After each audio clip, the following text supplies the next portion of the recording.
If you missed the internet drama from about 3 to 4 months ago, then you likely didn't witness what could be described as the ultimate display of self-sabotage. I'm talking about a career meltdown like no other, worse than that infamous Molotov incident with Summit 1G. Even more cringe-inducing than losing on Mirage during a mid-window play because you were shaking like an elder with Parkinson's. Yeah, I went there. This situation is truly wild, especially considering it could have been resolved or at least toned down with just 2 simple words. But if you're out of the loop, I'm referring to the fiasco involving Pirate Software, or Jason Thorhall, a rising star who started getting traction back in 2022. His newfound fame primarily came from YouTube Shorts, a success that baffled many due to how aggressively YouTube promoted his clips. Even I got caught up in it while I was still on YouTube Shorts. I've since moved on to better things like enjoying my unique content on Instagram Reels. He amassed a huge following because these shorts weren't just entertaining, they actually taught you skills, like hitting those hotkeys. I dare you to try pressing Ctrl, Alt, Shift, Windows, T. Bet you won't, you little coward. He also motivated viewers to create games from the viewpoint of someone who claimed to have loads of experience from making his own games and supposedly working in the industry at Blizzard. However, he always seemed pretty secretive about it, frequently mentioning, "During my time at Blizzard, I did this for Blizzard, Blizzard, Blizzard, Blizzard." Yeah, Blizzard. I was part of Blizzard Entertainment, just so you know. He talked about being a red team specialist over and over, almost like a broken record. Nonetheless, he built a platform from that foundation, and many people loved his persona. He genuinely encouraged others to start designing their own games. You can't take that aspect away from him. However, the views on his shorts propelled his success onto longer content, and later into his streaming career, where he typically drew over 10,000 viewers per session. In fact, he snagged the Best Software and Game Development Streamer Award in 2023, making him even more popular. At this peak, Pirate Software was riding high, but it all quickly unraveled. In no time, he transformed from a beloved influencer into one of the most despised figures, mostly due to his inflated ego. He'd passionately defend whatever belief he held, often pointing fingers at everyone else as the issue, completely disregarding the fact that he had been proven wrong. I can admit when I mess up, but if I don't think I'm in the wrong and you do, that doesn't mean I should apologize. Just because you're upset doesn't mean I owe you an apology, right? This mindset has led many online to label him as arrogant, deceitful, narcissistic, and even a laughingstock. Trust in his words has all but faded away. To make matters worse, even if he had chosen to ignore his critics instead of the approach he took, he might have been okay. As a content creator facing backlash, he really had 3 options available. He could have given a heartfelt apology, which, let's face it, with Pirate Software, you'd have a better shot at winning a roulette bet on green with your life savings. Or he could have gone with a chaotic neutral tactic, stay silent and let the storm pass, which wouldn't have completely solved everything but could have diffused the situation. Then there's what most would consider the worst option, which Pirate Software opted for. He chose to directly confront many of his critics, telling them, "You're right and I'm wrong." Essentially, digging in his heels and sometimes even tripling down on his mistakes. The less you feed a fire, the less it burns. And that leads us to the terrible choice made by Pirate Software. They opted to engage directly with most of their critics, effectively saying, "You're right and I'm wrong," essentially doubling or even tripling down on their stance. Even when it's been clear that you were in the wrong, you still refuse to engage and end up blocking or banning anyone who disagrees with you, or anyone who criticizes you, like the content creators sharing their opinions on this. They're being reported to Twitch for supposedly inciting harassment. But honestly, reacting to criticism with hostility just adds fuel to the fire. It even got to a point where he showcased a ban counter on his livestream, counting how many people had been banned during that session alone. In some instances, people were banned just for bringing up the controversies surrounding him, and someone even managed to get banned almost instantly in his chat. I genuinely believe if he hadn't handled things this way, the drama would have blown over, giving him a much clearer path to revive his online presence. Although, to be fair, some individuals crossed the line, allegedly doxing him and sending death threats. Some even ridiculed him when one of his ferrets passed away.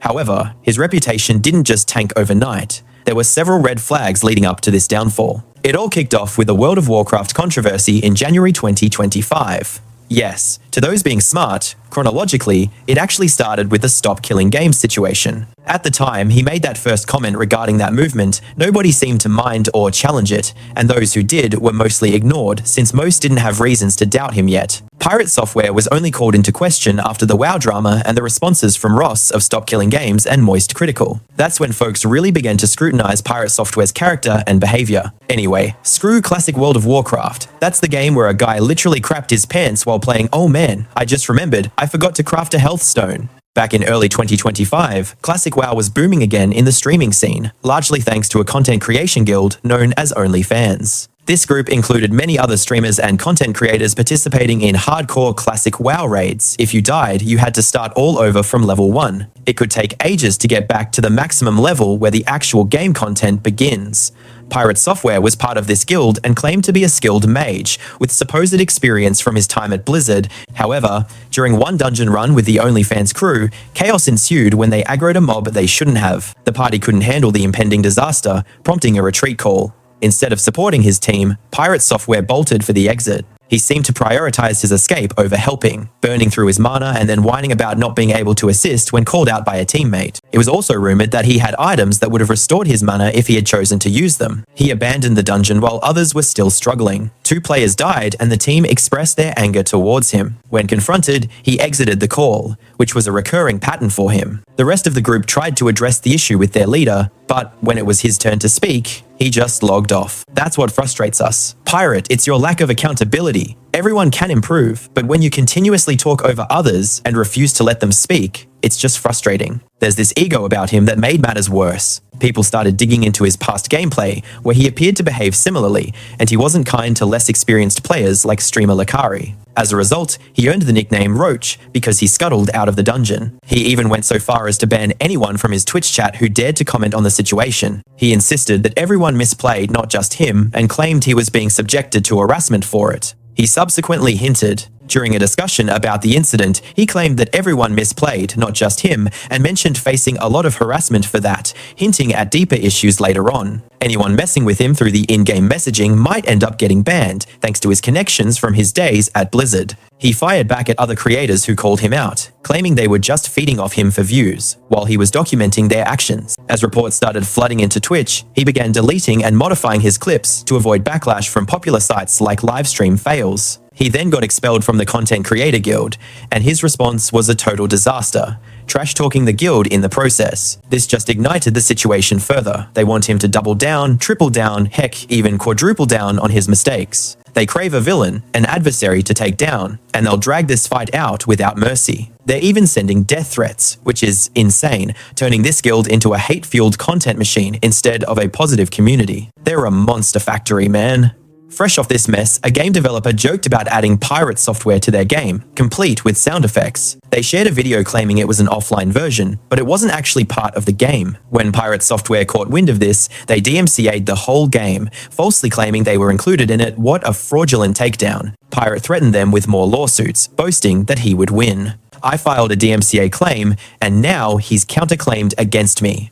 We're heading to court, and let me tell you, he's going to lose. You can't use someone's likeness or voice in your games without permission. It's that simple. A lawyer who got involved defended the game developer and pointed out that Pirate's lawyer, who went by Cronus, was allegedly one of his mods. It turned out this guy couldn't even represent Pirate because he's based in the UK, raising doubts about his legal practice. That's basically the rundown on the World of Warcraft drama, one of the longest controversies I've seen. Personally, I think this was the beginning of the end for his reputation. It all kicked off with an in-game incident, but it was Pirate's reaction that really did him in. People became more skeptical about his character, questioning everything about him, and boy, did they dig deep. That leads us to the next scandal in January 2025, right after the WoW chaos, where viewers scrutinized his gameplay of puzzle games like Outer Wilds and Animal Well. Although he insisted on avoiding spoilers or guides to solve these games, some viewers speculated he might have been cheating by looking up tips on his phone whenever he hit a snag. The main evidence? Whenever he struggled for a moment, he'd suddenly shout, "Wait, I think I just solved it," out of the blue. This included puzzles that required prior knowledge or were just notoriously tough. For example, in Animal Well, he was sometimes spotted glancing down at what many believed was his phone. In this scenario, I honestly don't think cheating mattered much. He was just ruining the game for himself to look clever. If true, that's akin to claiming you have a girlfriend who goes to another school overseas on a different continent. The attention this attracted skyrocketed, mainly because it followed hard on the heels of the previous incident. However, the next controversy would firmly cement that a shift was on the horizon for Pirate. This was the Stop Killing Games fiasco that erupted around June 2025. The Stop Killing Games movement, essentially. However, after that situation escalated, the next controversy solidified that a significant shift was imminent for Pirate. This was the Stop Killing Games fiasco, which kicked off around June 2025. At its core, Stop Killing Games is a movement that seeks to gamers should truly have ownership of the titles they purchase, and if the servers or owners ever go offline, they should still be able to access the game since they've legally bought it. In reality, with games like The Crew, once the servers shut down, users are locked out completely. This sparked a movement to return ownership to players, primarily focused on Europe, with Ross, the self-proclaimed arms pirate, as its voice. Once Ross caught wind of the movement, before any controversies arose, Liquid took a shot at both him and the initiative, jumping to conclusions and misrepresenting the movement, calling it used car salesman nonsense. He outright trashed it. Not only did I not want to support this, I felt compelled to tell others to steer clear.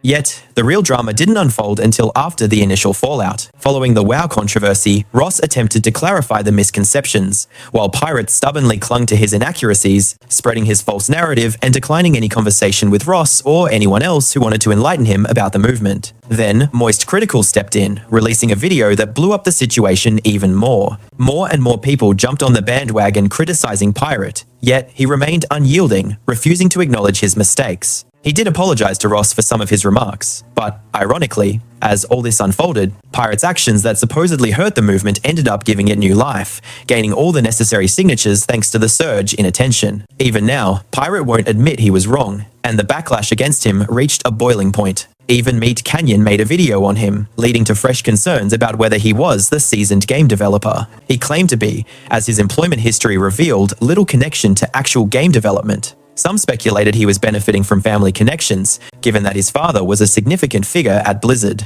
Pirate himself has confessed that nepotism helped him land his first job. "My first job was through nepotism. My dad worked at Blizzard for 23 years. He got his start there in 2004, which prompted a closer look at the games he developed, like Heartbound. Coders like Coding Jesus scrutinized his work and concluded that it didn't meet expectations for someone from Pirate Software. They pointed out noticeable inefficiencies in the code, which Pirate countered by claiming it was so optimized that it could run on a smart fridge, a claim that was quickly debunked, as the fridge functioned more like a monitor, not the actual device running the game. Additionally, critics highlighted the years-long development process marked by multiple delays, alongside lengthy stretches without any updates or updates that were minimal. During the downtime, he was gaming instead of dedicating himself to his project. But that was 3 months ago, just a brief recap of the major events. I dive deeper into it in my earlier video, but there are plenty of others addressing the same situation. All this could have been easily diffused if he had set aside his pride and simply said, "My bad." Instead, he chose to let his ego sink his ship, leading to a significant loss of his platform as a result. Fast forward 3 months later, and it feels like the internet has largely moved on from Pirate. I just wanted to touch on what's transpired since then, including a moment I saw a woman breastfeeding her child in a less than ideal manner. Being the kind-hearted person I am, I took the time to guide her on how to do it correctly. Pirate lost a hefty chunk of his YouTube audience, over 570,000 subscribers since January 2025, going from 2.66 million down to currently sitting at 2.09 million. Honestly, I can't recall another incident where someone dropped more than 500,000 subs in just 10 months. Still, maintaining 2 million subscribers is no small feat, but he's currently shedding about 50,000 subscribers each month. His view count on recent videos has also taken a hit, but realistically, he hasn't been active on Twitch either, where he streams sporadically. He lost roughly 200,000 followers there, with his average viewership per stream plummeting from around 10,000 to just 2,000. While that's still commendable and keeps him in the upper echelon of streamers, it's definitely a significant drop.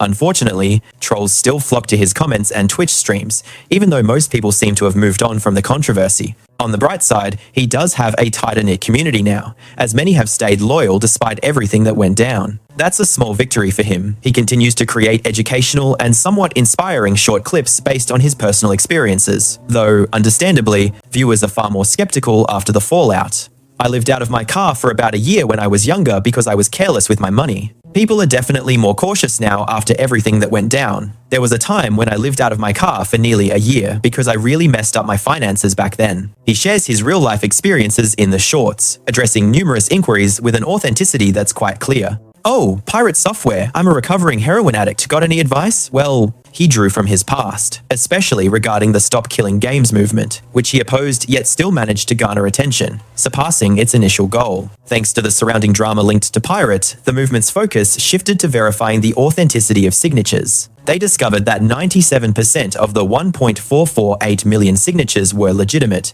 allowing them to push it forward. As a result, this matter now requires governmental attention within the EU, and there's even a UK parliamentary debate slated for November 3rd, 2025. Similar initiatives are cropping up in various countries beyond Europe as well. So essentially, the petition went through and is finally on the table for discussion by lawmakers, while Ross from Accused Farms, who vigorously supported this movement, is now taking a much-needed break, contemplating a return to his regular content like his Freeman's Mind series that he started 12 years ago. The person who was really pushing this movement is finally taking a much-needed break and is considering switching back to their usual content. Returning to Pirate Software, questions lingered about whether he truly is who he claims to be, especially from YouTubers like Quintus, who momentarily became somewhat like Pegasus when it came to Pirate's content. Honestly, he might have borrowed some ideas from Pegasus, but the key inquiry was whether Pirate Software really was this talented game developer who didn't ride on his father's coattails. Honestly, he briefly mirrored Pegasus when it came to pirate content.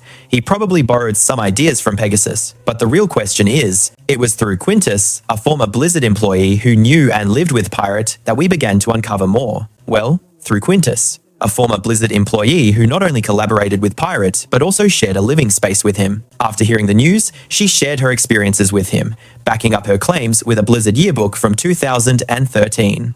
Honestly, she wasn't exactly complimentary about him, and remember, she's recounting events from a decade ago. She initially said that while he was quite charismatic and got along well with others during his time at Blizzard, managing him was a whole different story. Don't mistake me, he's incredibly charming and easy to socialize with, but he was careless when it came to his actual responsibilities. It was a challenge to keep him focused. He tended to prioritize his own interests over anything important. It's not like he was a total jerk or anything, let's not get that twisted. I'm sure many have seen his streams. He's got that charming persona, right? He treats his colleagues well, and in one particular instance, he was assigned work but just sat idle in the client while scrolling through Reddit, creating this character for himself. That's literally what happened. He sat right in front of me while I was handing out tasks. So not only did I notice how little he was actually working, I also saw how he was wasting time instead. At one point, he allegedly asked for another monitor for his tasks, but ended up just using it to browse Reddit. He claimed he needed a third display for his bots. When he started doing some automation testing, it was really about having extra room for Reddit and YouTube, and they didn't really reprimand him